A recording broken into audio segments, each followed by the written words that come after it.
मुंगेली से बड़ी राजनीतिक खबर सामने आई है, जहां कांग्रेस ने मनरेगा कानून में किए गए बदलाव को लेकर केंद्र सरकार पर तीखा हमला बोला है। कांग्रेस के दुर्ग पूर्व विधायक अरुण वोरा ने मुंगेली में आयोजित प्रेस कॉन्फ्रेंस में कहा कि मोदी सरकार सुधार के नाम पर देश की सबसे बड़ी रोजगार गारंटी योजना को कमजोर करने की कोशिश कर रही है। अरुण वोरा ने आरोप लगाया कि मनरेगा महात्मा गांधी के ग्राम स्वराज और काम की गरिमा के सिद्धांतों पर आधारित कानून था, जिसे अब नाम और ढांचे में बदलाव कर अधिकार से योजना में बदल दिया गया है। कांग्रेस नेताओं का कहना है कि पहले मनरेगा संविधान के अनुच्छेद 21 के तहत काम का कानूनी अधिकार था, लेकिन नए फ्रेमवर्क में इसे केंद्र सरकार के नियंत्रण वाली कंडीशनल स्कीम बना दिया गया है। कांग्रेस ने कहा कि मनरेगा करोड़ों गरीब और ग्रामीण परिवारों की जीवन रेखा रही है। खासतौर पर कोविड महामारी के दौरान योजना ने आर्थिक सुरक्षा प्रदान की, लेकिन अब सरकार फंड की कमी का हवाला देकर काम रोकने और राज्यों पर 60-40 के अनुपात में अतिरिक्त वित्तीय बोझ डालने का अधिकार अपने पास रख रही है, जिससे राज्यों की स्थिति और कमजोर होगी। 100 से 125 दिन रोजगार देने के सरकारी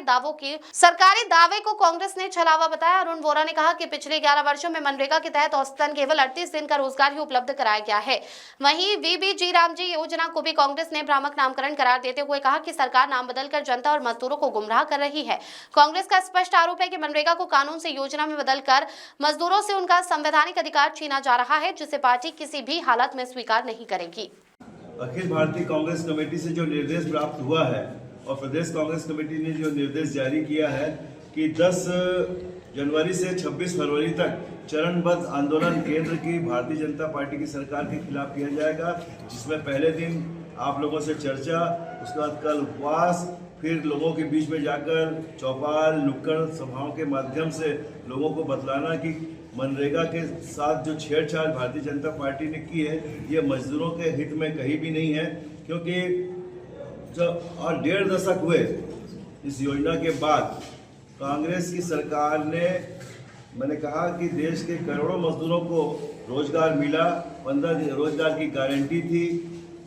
और रोजगार न मिलने पर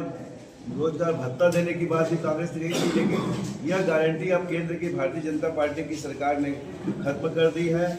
और यह कह रही है कि केंद्र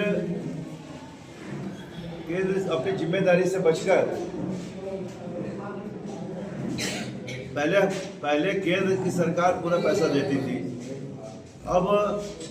केंद्र सरकार ने राज्यों के ऊपर यह जिम्मेदारी थोप दी है। अब देखिए कि जब केंद्र ने राज्यों के ऊपर थोपी है तो राज्य सरकार जीएसटी के बोझ की तरह दबी हुई है और उनको कोई लोन देने के लिए तैयार नहीं है और अब जो भी काम मंजूर होंगे वो केंद्र सरकार के द्वारा ही मंजूर किए जाएंगे। तो इसका विरोध आज हम सब लोगों ने किया है, पूरे राष्ट्रव्यापी जन आंदोलन की शुरुआत करने की आज बात की, उसी के तहत आज हम सब यहाँ पर उपस्थित हुए हैं।